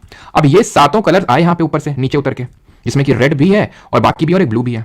रेड की वेवलेंथ ज्यादा होगी कि ब्लू की होगी? जरा बता दो कमेंट में। उत्तर क्या होगा? रेड की ज्यादा होगी। रेड की ज्यादा होगी वेवलेंथ और ब्लू की कम होगी। तो ये लोग जब आएंगे रेड वाले, तो ये बोलेंगे, ये रोकने के प्रयास करेंगे, निकलो यहां से, साइड हटो। हट रहे हो कि नहीं बताया अभी तुमको? क्यों? क्योंकि इसकी वेवलेंथ ज्यादा, पार्टिकल की कम है, तो कुछ नहीं बिगाड़ पाएंगे। ब्लू जो है, ये जो है इसका, ये रोक लेंगे। इसके जो पार्टिकल है ना काले काले दिख रहे हैं, ये रोक लेंगे, क्योंकि ये सेम वेवलेंथ का मिल गया, इनको स्कैटर कर देंगे, बिखेर देंगे ब्लू लाइट को। तो हमें क्या दिखेगा? Blue light. बट एक्चुअल में अगर ये एटमॉस्फेयर ना हो, वायुमंडल ना हो, तो हमें जो स्काई है वो ब्लैक अपीयर होगा, क्योंकि उसका एक्चुअल कलर ब्लैक ही है, काला है। तभी जो लोग बहुत ऊपर, जैसे आप अगर कभी फ्लाइट में बैठे और कभी ऊपर अगर आपका प्लेन उड़ रहा है, तो उसके ऊपर आपको सब कुछ ब्लैक नजर आता है, काला प्रतीत होता है। तो ये क्वेश्चन भी बनता है कि अगर एटमॉस्फेयर ना हो हमारी अर्थ के अराउंड, तो सारी चीजें में ब्लैक अपीयर होंगे। और एटमॉस्फेयर क्यों है हमारी अर्थ के अराउंड, ये कमेंट बताएंगे। फिजिक्स का फिनोमेना हम लोग पहले देख चुके हैं इसको। ये क्या है? ये है रेड कलर ऑफ सन। ये क्या है? ये है red colour of sun during sunrise and sunset. During sunrise यानी सूर्योदय के समय और सूर्यास्त के समय सूर्य लाल प्रतीत होता है। अब तुम्हें पता चलेगा क्यों लाल होता है। दोपहर के 12-2 बजे के टाइम पे देखो तो एकदम व्हाइट, एकदम सफेद नजर आता है। एक्चुअल में वो सफेद है, एक्चुअल में वो सफेद ही है, लेकिन सनराइज और सनसेट के टाइम पे तुम्हें रेड दिखता है। बाकी तो मतलब सब हर जगह ब्लू ब्लू दिख रहा है, लेकिन ये जो है वो लाल दिख रहा होता है। उसके पीछे का रीजन समझो। यहाँ पे ये तुम हो, अर्थ में खड़े हुए ऑब्जर्वर हो, ठीक है। अब ये जो सनलाइट है, ये केस 1 है और ये केस 2 है। ये मान लेते हैं सूर्यास्त, और ऐसे ही सूर्योदय का समय यहाँ पे ले लेते हैं, तो सेम ही है, ये समझ लो, वही सेम केस यहाँ पे लगेगा। अब एक चीज मुझे बताना, एक तो ये दोपहर के एकदम 12 बज रहे हैं, ठीक है, दोपहर के एकदम 12 बज रहे हैं, और ये बज रहे हैं शाम के 5, ठीक है, शाम के 5 बज रहे हैं। रे ऑफ लाइट यहां से आई, यहां से आई, यहां से आई, यहां से आई, यहां से आई, ठीक। रे ऑफ लाइट यहां से आई, यहां से आई, यहां से आई, यहां से आई, यहां से आई। ये जो काली लाइन देख रहे हैं, यहां से हमारा एटमॉस्फेयर चालू हो रहा है। तुम मुझे बताओ कि केस 1 या केस 2 किसमें लाइट को ज्यादा ट्रैवल करना पड़ रहा है इन दी एटमॉस्फेयर? बताइए बताइए जल्दी से। ये समझ लीजिए तो याद करने में आसानी होगी, नहीं रट्टा मारो जिंदाबाद, रट लेंगे तो भी सही हो जाएगा, समझ लेंगे तो भूलेंगे नहीं, बस बात इतनी है, ठीक। बताइए जल्दी से, किसमें ज्यादा ट्रैवल कर रहा है? तो सिंपल से ये तो देखने में नजर आ रहा है कि इस केस में ज्यादा ट्रैवल कर रहा है, यहां पे बस इतना ही से ट्रैवल कर रहा है। तो अब केस 2 में सबने सही आंसर दिया। अगर केस 2 में ज्यादा ट्रैवल कर रहा है, तो जो छुटकू सी हमारी छुटकू वेवलेंथ की जो हमारी लाइटें हैं ब्लू जैसी, वो तो बिखर जाएंगी।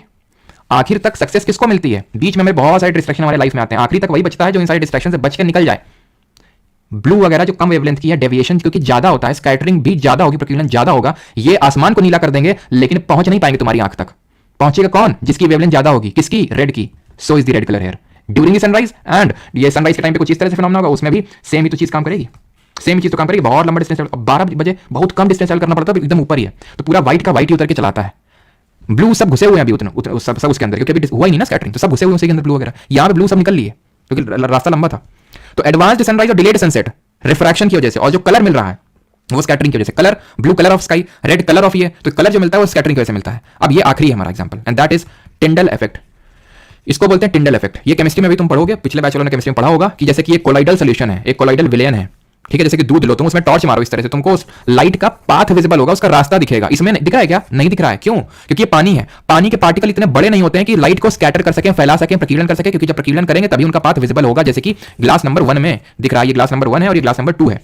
क्यों? क्योंकि यहाँ पे जैसे दूध है फिर कुछ भी है, तो वो क्या कर रहे हैं, वो इतने बड़े पार्टिकल हैं कि लाइट को स्कैटर कर पा रहे हैं। ये केमिस्ट्री में हम थोड़ा सा और डीप में जाएंगे, उतना भी लेकिन थोड़ा और डीप में कि क्या सोल्यूशन होते हैं, मतलब homogeneous solution, heterogeneous solution, colloidal solution. लेकिन अभी के लिए इतना क्वेश्चन है आपके लिए आखिरी, and that is why are danger signs red. ये बताइए, तब तक मैं आपको आखिरी टॉपिक पढ़ाता हूं जो कि आज का हमारा आखिरी टॉपिक है, that is total internal reflection, पूर्ण आंतरिक परावर्तन। पूर्ण आंतरिक परावर्तन इसको हिंदी में बोलते हैं, यानी कि पूरी तरह से जब कोई चीज रिफ्लेक्ट हो जाती है, जैसे कि वो हमने वो लिया था ना रेन ड्रॉप, उसमें क्या हो रहा था, इस तरह से रिफ्रैक्शन हो रहा था पहले, और देन यहाँ पे इस सरफेस पे पूरी एक तरह से टोटल इंटरनल रिफ्लेक्शन नहीं हो रहा था। इसके कुछ एग्जांपल्स हैं, जैसे कि ये पहला एग्जांपल जिसको हम बोलते हैं मिराज। इसको आपने भी ऑब्जर्व किया होगा, ये यूजुअली हमें डेजर्ट में देखने को मिलता है, रेगिस्तान में, लेकिन इसको भी आपने भी ऑब्जर्व किया होगा, जैसे कि आपने अगर कभी कार ड्राइव किया हो या फिर कार में बैठे हो अगर आप, तो उसमें आपने देखा होगा सामने आपको रोड में पानी पड़ा हुआ प्रतीत होता है जब बहुत कायदे की धूप होती है। अब होता क्यों है वो मैं आपको समझा देता हूं, लेकिन उसके पीछे का बहुत ज्यादा रीजन नहीं पूछेगा। होता कुछ यूं है कि जैसे रेगिस्तान है, फिर बहुत ज्यादा धूप है आपकी सड़क में, तो इसके अराउंड की जो एयर है वो वार्म हो जाती है, बहुत ज्यादा गर्म हो जाती है, ऊपर की अभी भी ठंडी है, रेगिस्तान में बहुत ज्यादा होता है। तो उसकी वजह से अब रे ऑफ लाइट यहाँ पे एंटर करी, ठीक है, रे ऑफ लाइट यहाँ पे मतलब इसे पड़ी, और हमें हमने पढ़ा था रिफ्लेक्शन वाले में क्योंकि हमें चीजें क्यों विजिबल होती हैं, क्योंकि उसमें लाइट रिफ्लेक्ट हो रही है। आपके सामने अलमीरा रखा होगा, आपके सामने कुछ भी दीवार है, वो क्यों दिख रही है, बिकॉज उसमें लाइट स्ट्राइक हो रही है, हमारे आसपास हवा भी घूम रही है, लेकिन दिख रही है क्या ना, क्योंकि वो रिफ्लेक्शन कर ही नहीं पा रही है इसलिए। तो ये क्या होता है कि ये जब इस तरह से रिफ्लेक्टेड आती है, ठीक है, तो कुछ यहाँ पे इस तरह से चीजें होती हैं, एक क्रिटिकल एंगल करके होता है फिनोमेना, मतलब एक एंगल होता है, वो लाइट जो मतलब जो एंगल से यहाँ पे एक तरह से जो हमें लाइट रे मिल रही है वो क्रिटिकल एंगल से ज्यादा हो जाता है, जिसकी वजह से यहाँ पे टोटल इंटरनल रिफ्लेक्शन हो जाता है, यानी कि बजाय कि जो लाइट है वो नीचे जाए, वो यहीं से क्या करती है, स्ट्राइक कर जाती है, जो लेयर बन जाती है कूलर और वार्म के बीच में, जिसकी वजह से हमें ऐसा प्रतीत होता है कि यहाँ पे पानी पड़ा हुआ है और उस पानी में इसकी इमेज बन रही होती है। रोड हमें जो सामने पानी दिख रहा है, हम जा रहे हैं लेकिन पानी मिल ही नहीं रहा है, पानी बढ़ता ही आगे चला जा रहा है, भूत है वो, ठीक है, भूत नहीं है वो, टोटल इंटरनल रिफ्लेक्शन की वजह से हो रहा है। तो इसके फिनोमेना के एग्जांपल्स पता होने चाहिए। इसके एग्जांपल्स होते हैं क्या, एक तो जो मैंने आपको मिराज बताया जो रेगिस्तान में डेजर्ट में देखने को मिलता है, ये सेम चीज जो है आपकी जो ऑप्टिकल फाइबर होती है जिससे कि आपका जो घरों में नेट पहुंचता है, तो वो ये ऑप्टिकल फाइबर में भी वही सेम चीज, जैसे कि हमने उसमें नहीं देखा था स्टेथोस्कोप में कि टोटल रिवर्बरेशन हो रहा था, रिवर्बरेशन इस तरह से, वैसे ही समझ लो, ठीक है, तो ये ऑप्टिकल फाइबर है, तो उसमें भी वही होता है। अब इसके पीछे इसको होने के लिए दो कंडीशंस होती हैं, ये पढ़ने की जरूरत नहीं है, लेकिन अगर आप रेलवे जैसे एग्जाम दे रहे हो, हायर लेवल एग्जाम, ठीक है, मतलब हायर जहाँ पे साइंस का थोड़ा सा ज्यादा वेटेज रहता है, तो उसमें ही पूछा जा सकता है कि टोटल इंटरनल रिफ्लेक्शन तभी होता है। फर्स्ट थिंग, पहला दो केसेस चाहिए होते हैं इसके लिए। पहला केस तो ये है कि light ray should travel from denser to rare medium, denser to rare medium में ट्रैवल करना चाहिए। कूल एयर डेंस होती है, लाइट एयर लाइट होती है, मतलब जो वार्म एयर होती है वो लाइट होती है, कूल एयर डेंस, और लाइट एयर वार्म एयर जो होती है वो लाइट होती है, यानी कि रेयर मीडियम के तौर पर करेगी। तो लाइट को जो डेंसर से रेयर मीडियम में ट्रैवल करना है। एंड दूसरा जो इसके लिए रिस्पॉन्सिबल है that is light should hit eight an angle greater than critical angle, greater than critical angle. ये बस एसएससी वाले सुन लेंगे और रेलवे वाले याद कर लेंगे, ठीक है, बिकॉज रेलवे वाले भी वाई डेंजर साइंस रेड। अब तुम्हें बताता हूँ डेंजर साइन रेड क्यों होते हैं। एक बार मतलब बहुत पहले की बात है, ठीक है, बहुत पहले की बात, जब हम छोटे थे तो गांव में जाया करते थे, है ना, अभी भी जाते हैं, ठीक है। तो अपने एक दोस्त के साथ हम रेलवे लाइन पे चल रहे थे, हमारे गांव पे पास में रेलवे लाइन जाती है, ठीक है, तो रेलवे लाइन पे हम चल रहे थे मस्ती में एकदम, ठीक है, और एकदम सर्दियों का टाइम तक घना कोहरा था, ठीक है। ये मतलब ऐसा नहीं कि मैं तुम्हें समझाने के लिए बता रहा हूँ, इट इज रियल मतलब ट्रू सिचुएशन, ठीक है। तो हम आराम से जब बतियाते हो, ये मान लो हम और ये हमारा दोस्त है, ठीक है, बहुत पहले की बात है, जा रहे थे ऐसे, ठीक है। अब जो ट्रेन वाला है उसको भी थोड़ी ना पता चल रहा है कि कौन चल रहा है, तो हॉर्न क्यों ही बजाएगा जब उसको भी नहीं दिख रहा है कोहरे में, इतना घना कोहरा था। लेकिन उसने क्या था, उसने रेड लाइट जला के रखी थी सामने की, तो मैंने पीछे ऑब्जर्व किया, ठीक है, तो मुझे कुछ लगा कि रेड लाइट है, जब वो ट्रेन मतलब बहुत दूर होगी, मुझे लगा कुछ रेड सा है, ठीक है, मुझे होगा कुछ, हो सकता है कुछ भी हो, ठीक है, क्या लेना देना। थोड़ा और आगे बढ़ते गए तो वो रेड जो रेड कलर काफी आगे मतलब काफी बड़ा दिखाई देने लगा, ठीक है। तब मैंने उससे पूछा क्या ही रेड, तो बोलता है भाई हट जाओ ट्रेन आ रही है। तो सोचो अगर वो डेंजर साइंस जो है रेड से ना बनाए जाते तो आज आप ये लेक्चर ना ले रहे होते। तो डेंजर साइंस कितने जरूरी है, क्यों, क्योंकि रेड का जो वेवलेंथ है वो ज्यादा होता है सबसे, ठीक है, वेवलेंथ जो तरंग दैर्ध्य होती है वो हाईएस्ट होती है रेड की, इसलिए वो डेविएट नहीं करती। अब सोचो वॉलेट लगा देता, वो वॉलेट लगाता जाता तो फिर क्या होता फिर, है कि नहीं, तो वॉलेट क्या होती है, डेविएट कर जाती है, और ये रेड डेविएट नहीं करती वॉलेट। चलिए तो अभी हम क्वेश्चंस करने की ओर बढ़ते हैं, ठीक है, कल वाले भी क्वेश्चंस करते हैं और आज के लेक्चर्स भी क्वेश्चंस करते हैं, ठीक है। चलो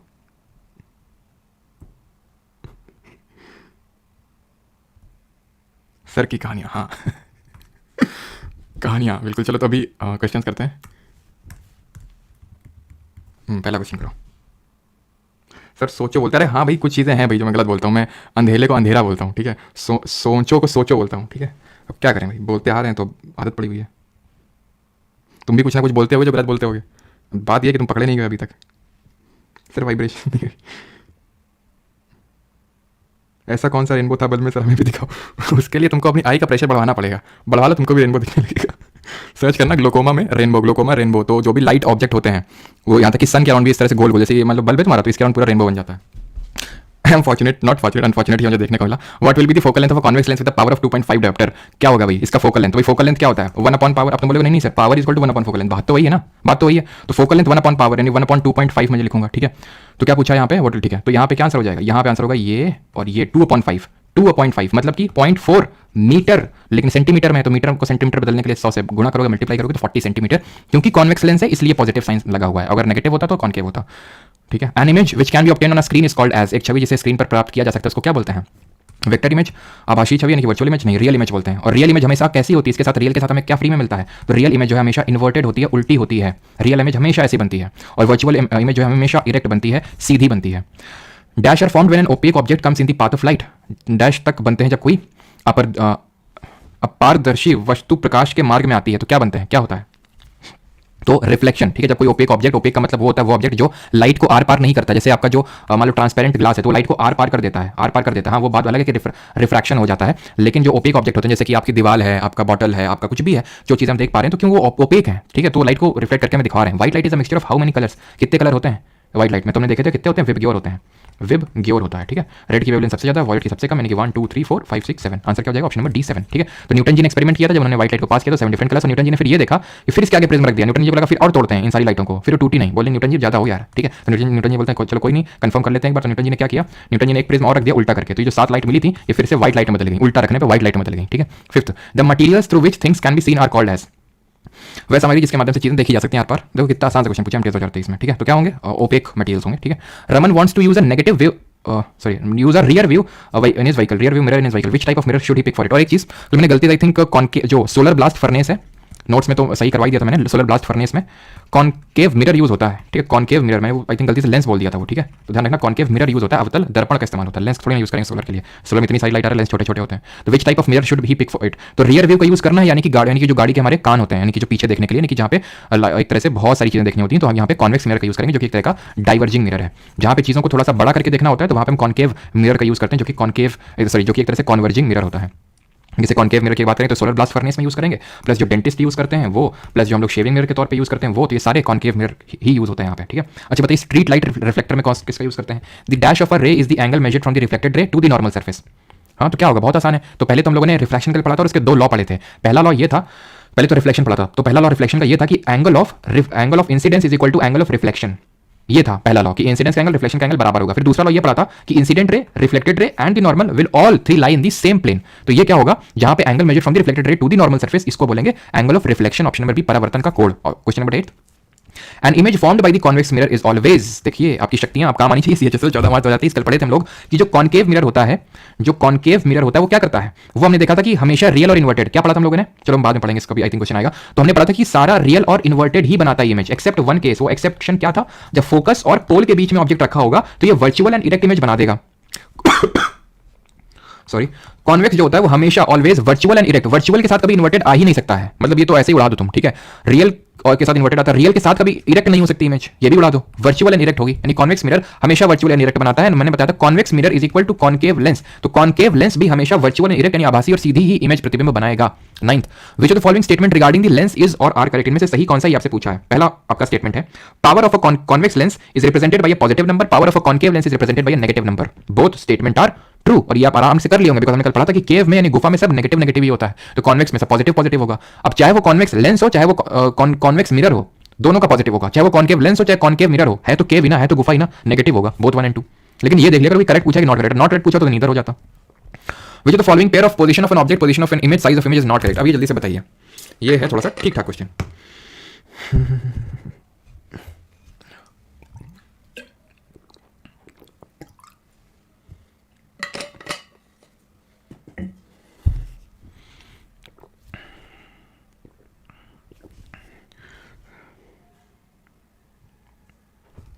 चलिए तो इस क्वेश्चन को करते हैं अभी। क्या चेक 5 ट्रांसपेरेंट, क्या the metal through which things, okay okay okay okay okay okay okay, जिससे आर पर देखा जा सके, ठीक है, और जिससे ना देखा जा सके ओपेक, ठीक है। चलिए तो 10th करते हैं अभी। तो हमने पढ़ा था कि भाई कॉनकेव मिरर में हमने क्या पढ़ा था, जब फोकस में होगा इमेज ऑब्जेक्ट की बात करना ऑब्जेक्ट, ठीक है। तो हमने इस तरह से पढ़ा था सबसे पहले, इस तरह से कि ऑब्जेक्ट अगर इन्फिनिटी पे होगा तो इमेज फोकस पे है, बियॉन्ड सेंटर ऑफ कर्वेचर होगा तो एफ एंड सी के बीच में, ऑब्जेक्ट सी पे होगा इमेज भी सी पे होगी। अगर ऑब्जेक्ट सी एंड एफ के बीच में होगा तो कहां पे बनेगा? बियॉन्ड सी, ठीक है, बियॉन्ड सी बनेगा। और अगर आप फोकस पे लाके खड़ा कर देंगे, फोकस पे लाके खड़ा कर देंगे तो इमेज भी कहां पे बनेगी? इन्फिनिटी पे बनेगी। तो फोकस पे अगर ऑब्जेक्ट है तो इन्फिनिटी बनेगी, बिल्कुल, मतलब ये पूछा क्या, नॉट पूछा, ठीक है।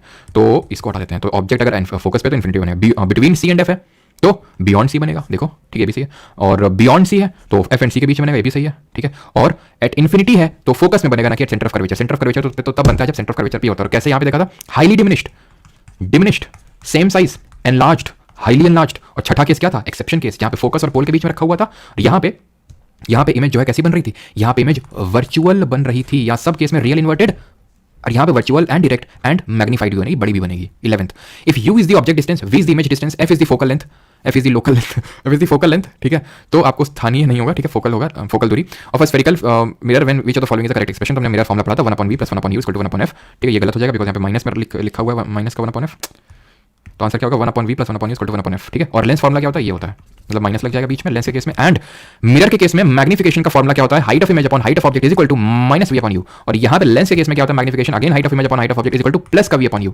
मिरर फॉर्मूले में क्या होता है 1/v + 1/u, यहाँ पे प्लस होता है, लेंस में यहाँ माइनस होता है, और मैग्निफिकेशन में मिरर के केस में माइनस होता है और लेंस के केस में पॉजिटिव होता है यहाँ पे, ठीक है। 12th, this splitting of white light into its component colours is called as. तो यहाँ पे हमारी व्हाइट लाइट डिफरेंट कलर्स में टूट जाती है, इसको क्या बोलते हैं, इसको हम बोलते हैं परिक्षेपण, फैलाव, यानी कि option number D dispersion. The reflection on a bathroom mirror, the lake and the glare on a pair of glasses are caused by which type of reflection. तो रिफ्लेक्शन भी कई टाइप के होते हैं, तो ये जो होता है सारी चीजें स्पेक्युलर रिफ्लेक्शन यानी कि परावर्तक प्रतिबिंब की वजह से होता है। Gold and copper happen to absorb dash and violet light leaving yellow light. तो गोल्ड और कॉपर से यूजुअली हमें येलोइश कलर की लाइट देखने को मिलती है, पीली पीली, ठीक है। तो यहाँ पे पीली लाइट देखने को मिलती है, क्यों, क्योंकि वो वॉयलेट को और ब्लू को एब्जॉर्ब कर लेता है, ठीक है। Question number 16, the absolute refractive index of this. अब एब्सोल्यूट क्या होता है, एब्सोल्यूट रिफ्रैक्टिव इंडेक्स, एब्सोल्यूट जब टर्म का लिखे ना, इसका मतलब है एयर के रिस्पेक्ट में, कि speed of that light in air, ठीक है, और speed of light in that medium. तो 2.42 किसमें होता है, कल बताया था, डायमंड का सबसे ज्यादा होता है रिफ्रैक्टिव इंडेक्स। एयर में 1 होता है, वाटर में 1.33 होता है, और इसमें और डायमंड में होता है 2.42। विच type of following types of mirror show a lateral inversion of light. कहां पे पार्श्व व्युत्क्रम दर्शाते हैं, कौन से तरह के होते हैं हमारे। तो कल हम लोगों ने देखा था 2 टाइप के मिरर्स होते हैं, एक प्लेन मिरर होता है और एक स्फेरिकल मिरर होते हैं। स्फेरिकल मिरर 2 टाइप के होते हैं, कॉनकेव जिसकी पीठ रंगी होती है, पॉलिश्ड होती है, कर्व्ड इनसाइड जो होता है वो रिफ्लेक्टिंग कर्व होती है, और अगर हम बात करें ये होता है हमारा कॉन्वेक्स मिरर जिसका अंदर पेट समझ सकते हो वो पॉलिश्ड है, और इसका जो रिफ्लेक्टिंग सरफेस होता है इट इज कर्व्ड आउटवर्ड्स। और जो हमारा प्लेन मिरर होता है समतल दर्पण, ये ऑब्जेक्ट अगर इसकी एक्स डिस्टेंस पे रखा है, इमेज फॉर्मेशन हम लोगों ने कल पढ़ा था, तो जो इमेज है वो सेम डिस्टेंस पे ही बनती है, सेम साइज की बनती है। वर्चुअल इमेज बनती है कि इमेज मिरर के पीछे बन रही है, वर्चुअल इमेज है तो इरेक्ट होगी, सीधी होगी, सीधी तो है लेकिन लेफ्ट का राइट, राइट का लेफ्ट, यानी कि लेटरल इन्वर्जन हो जाता है। तो option number D plane mirror सही, सबका सही आंसर है। अविष्ठा, यश, सत्य, पिंक फेदर्स, चयन, रॉय, सबका सही है। द कलर ऑफ द, और एक स्टूडेंट है बंगाल का, वेस्ट बंगाल का, आई थिंक उसका ऑल इंडिया रैंक कितना आया है सीजीएल में, मतलब आई थिंक बैच के स्टूडेंट था वो 23 या 33, 23 है, सॉरी 23 नहीं है, कितना है, मतलब उसने काफ़ी अच्छा वीडियो आज शेयर किया था, स्टेटस में लगाया था, मैं सोचा था शेयर करेंगे उसको, ठीक है। तो लेकिन वो बोल रहा है कि सर अभी सीजीएल 23, हाँ 23 है, यूनिस नाम है उसका, ठीक है। और मतलब शेयर करने मैंने इसलिए सोचा था बिकॉज होता क्या ना कि ठीक है सारी रैंक्स इंपॉर्टेंट होती हैं, चाहे 200 है, चाहे 400 है, चाहे 1000 है, ठीक है, 1500 रैंक है, सबने अपनी मेहनत की होती है, लेकिन वो बंदा काफ़ी हम्बल बैकग्राउंड से मुझे लगा, ठीक है, काफ़ी हम्बल बैकग्राउंड से, मतलब कोई चर्चा ही नहीं है, ठीक है। तो मुझे लगता है ऐसी चीज़ें जो अननोटिस नहीं जानी चाहिए, और क्योंकि उसने आई थिंक अपने अर्लियर अटेम्प्ट में ही उसने निकाला है, बहुत हम्बल है वो, ठीक है। तो मैं कोशिश करूँगा अगर मैं शेयर कर सकूँ तो, ठीक है। 23 रैंक है, यूनिस नाम है उसका, द वेस्ट बंगाल से I think. The colour of the clear sky is blue due to the phenomena of. तो ब्लू क्यों है, ब्लू क्यों है कलर, तो हमने देखा था ब्लू कोई भी रंग, रंग मतलब स्कैटरिंग खत्म, प्रकीर्णन, पोजीशन तो रिफ्रैक्शन, ठीक। एलईडी का फुल फॉर्म क्या होता है, एलईडी का फुल फॉर्म क्या होता है। सर आप कभी स्टेनो वाले क्वेश्चन क्यों नहीं कराते मानसी वाजपेयी जी, आप ऑब्जर्व भी नहीं कर पाए इससे पहले जब इन पीवाई की, अच्छा यहाँ पे आप बोल रहे हो, ठीक है। अब हम स्टेनो को ही लेके आएंगे, ठीक है। अब स्टेनो के वैसे तो पीवाई की सीरीज में स्टेनो को भी कराता हूँ, नेम है Yunus, YUNUS, light emitting diode, ठीक है। ऑप्शन नंबर बी यहाँ पे सही आंसर होगा। और अच्छा एलसीडी का बता दो, एलसीडी का क्या होता है जल्दी से, which phenomena deals with the scattering of light by molecules of a medium when they are excited to vibrational energy levels. Educational background बताएंगे लेकिन अभी नहीं, कभी और। तो यहाँ पे क्या आंसर होगा, यही मैंने आपको पढ़ाया नहीं है, तो ध्यान रखना एक चीज़ को। पहली बात तो जो रैले है ना, इन्होंने ही स्कैटरिंग के बारे में बताया था, प्रकीर्णन के बारे में, लेकिन ये जो यहाँ पे लिखा हुआ है ये 11th 12th, तो 11th 12th में भी नहीं, आई थिंक अब तो जब मैंने तो जब पढ़ा था तब तो नहीं होता था, लेकिन आई थिंक ये जब बैचलर ऑफ साइंस थोड़ा सा हायर उसमें जाते हो तब थी, पहले तो नहीं थी, हो सकता है अभी 12th वगैरह में आ गई चीज़ें, लेकिन इसको बोलते हैं रमन इफेक्ट, जो कि हमारे सीवी रमन जी ने इन्वेंट किया था।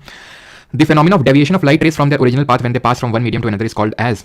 डेविएशन हो रहा है पाथ से, जाना इधर चाहिए था चली इधर गई, क्या बोलते हैं इसको, रिफ्रैक्शन। रिफ्लेक्शन तो सीधे पलट जाना, ठीक है, रिफ्रैक्शन बोलते हैं। डेविएशन हो गया ओरिजिनल पाथ से एक मीडियम से दूसरा, यानी कि जब हमने पढ़ा था रेयर मीडियम से डेंसर मीडियम में जाती हैं तो बेंड टुवर्ड्स द नॉर्मल, और दूसरे केस में जब डेंसर से रेयर में जाती हैं तो away from the normal. 23rd, what is the name of the phenomena. बस 2-3 क्वेश्चन और बाकी हैं, आप में से काफी लोगों ने तो क्वेश्चन लगा भी लिए होंगे, मुझे पता है ना, कहाँ से लगाएं। What is the name of the phenomena in which mountain tops acquire rosy और orange hue around sunrise and sunset. तो ये ह्यू क्यों होता है भाई, ये जो रेड कलर का होता है, आप में से काफी लोग हिमाचल से भी होंगे, है ना, हिमाचल उत्तराखंड से भी, तो ये ह्यू आपने देखा होगा, ये जहाँ पे जब आता है मतलब सनलाइट पड़ता है तो ऑरेंजिश कलर का बनता है, ठीक है, मतलब इसके टॉप पे बड़ा अच्छा लगता है, ठीक है। तो इसका सही आंसर क्या होगा, इसको बोलते हैं एल्पेन ग्लो, एल्पेन लीबब याद आ रहे हैं बचपन के दिन, एल्पेन लीबब अभी नहीं आती ना, एल्पेन ग्लो। अगला क्वेश्चन है 24, the total number of images formed by 2 mirrors inclined at 120 degree to each, यानी 2 मिरर हैं जो कि इस तरह से कि मान लेते हैं कि 120 डिग्री में, ठीक है, 120 डिग्री में एक दूसरे से अलाइंड है, तो 120 डिग्री में है।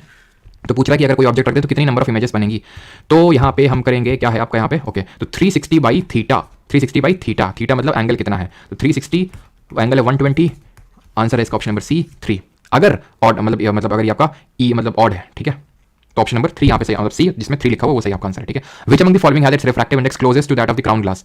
क्राउन ग्लास ये थोड़ा सा बनराकस टाइप क्वेश्चन बोलूंगा, बिकॉज क्राउन ग्लास का भी पता होना चाहिए और सबका पता होना चाहिए। डायमंड का तो चलो याद है 2.42, तो डायमंड तो आंसर नहीं होगा क्योंकि क्राउन ग्लास इसके आसपास तो नहीं था। इसका आंसर कनाडा ब्लाजम होगा, ठीक है, कनाडा बाल्सम, कनाडा बाल्सम होगा इसका आंसर, ऑप्शन नंबर ए। 26 ये आखिरी क्वेश्चन है।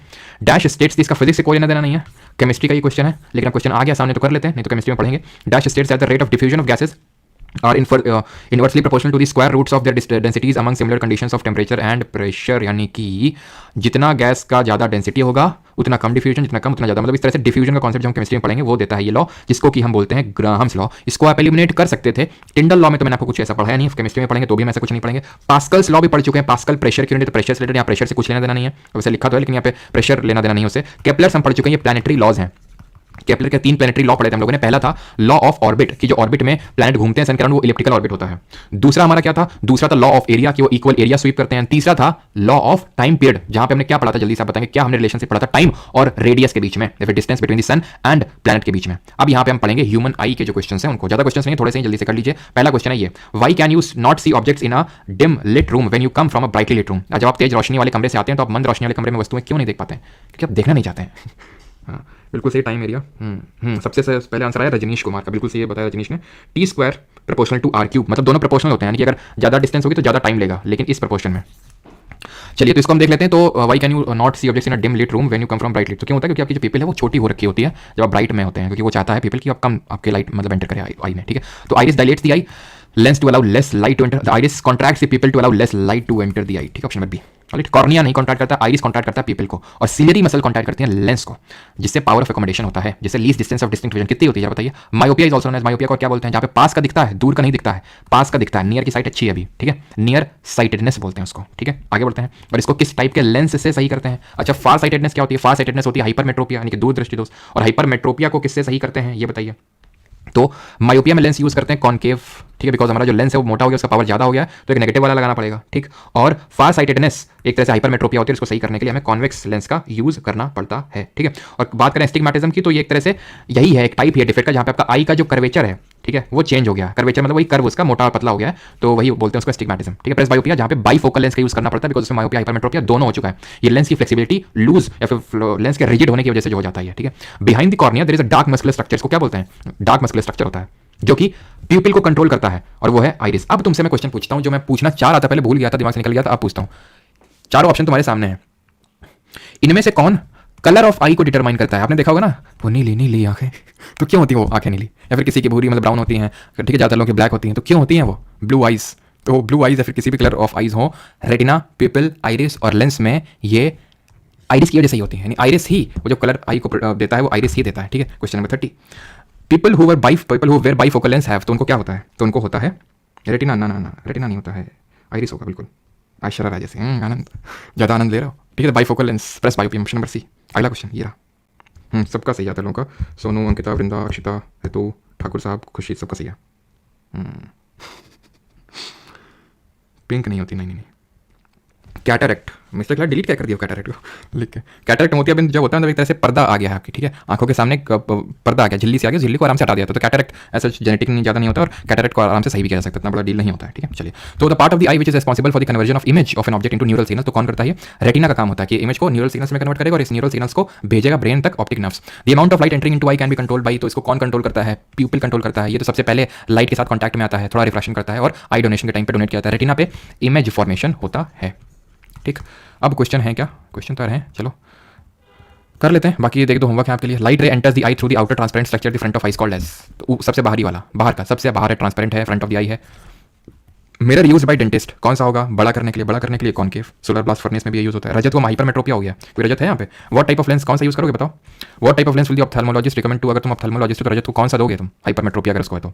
उसको दूर का तो दिख रहा है, पास का नहीं दिख रहा है। रजत मतलब इसकी रजत जी की एज हो रखी है काफी, तो इनका होगा कौन सा, कॉन्वेक्स होगा, इनकी पावर कम होगी तो पावर को और बढ़ाएंगे। Dash is used to measure the pressure inside the eye, अभी आखिरी क्वेश्चन में बता भी चुका हूं प्रेशर किससे मापते हैं भाई, तो विस्कोमीटर से विस्कोसिटी यानी गाढ़ापन मापते हैं, विस्कोसिटी जैसे कि गाढ़ा, शहद ज्यादा गाढ़ा होता है, पानी कम गाढ़ा होता है, तो यानी विस्कोसिटी शहद की ज्यादा होगी। ओडोमीटर जो कि गाड़ियों में लगा होता है, जो गाड़ियों में व्हीकल्स में जो मीटर लगा होता है, जो रीडिंग बताता है कितने किलोमीटर गाड़ी चली, that is odometer. Mach meter याद आ रहा है, सबसोनिक, सुपरसोनिक, हाइपरसोनिक, यानी कि speed of sound in air upon speed of sound, sorry speed of aircraft या फिर मिसाइल जो भी है वो ऑब्जेक्ट, उसको बोलते हैं मैक नंबर, ठीक है, तो टोनोमीटर इसका सही आंसर हो जाएगा और यहाँ पे होता है हमारा सेशन खत्म और हमारे पास एक नई स्लाइड है आज। ठीक है, तो जिन लोगों को दिक्कत होती है रोज पूछते रहते हैं और लास्ट में मेरी एनर्जी हो जाती है खत्म, तो मैं बताने की हालत में रहता नहीं हूँ, तो आज जो है मैंने ये लगा लिया। ठीक है कि भाई जिसको भी दिक्कत हो और ये CS यहाँ पे लिख दिया कि मेरा नंबर नहीं है, तो उसमें उसी तरह के आप डाउट पूछिएगा। ठीक है, और ऐसा नहीं कि सर बैच लेना है, ले लें क्या, कहाँ से लें, भोले बनने की कोशिश मत करना। और सिर्फ व्हाट्सएप पे कॉलिंग नहीं है इस पे अभी के लिए। ठीक है, तो भोला मत बनना ज़्यादा कि सर बैच लेना है, ले लें क्या, कहाँ से मिलेगा, पता है सब। और हाँ, कोई ज़बरदस्ती नहीं है ना ये कि बैच लेना ही लेना। मैं उन लोगों के लिए कि भाई जो इंक्वायरी करना चाहते हैं तो नंबर नहीं होते हैं या फिर बैच एनरोल करना होता है तो होता है। ये बैच लेने के लिए आपको जरा सा भी प्रोत्साहित करने के लिए नहीं है, प्रोत्साहन आपके अंदर से आना चाहिए, आपको ज़रूरत है तो। ठीक है। हाँ मैनेजमेंट को लेकर जानकार रखे हैं। ठीक है, ये तो सिर्फ यहाँ का बता रहा हूँ आपको। ठीक है, टाइम है आपको। ठीक है, पूरी फिजिक्स आप रिवाइज कर लो, कल लेक्चर नहीं होगा, कल IB का थोड़ा सा बता देंगे। ठीक है।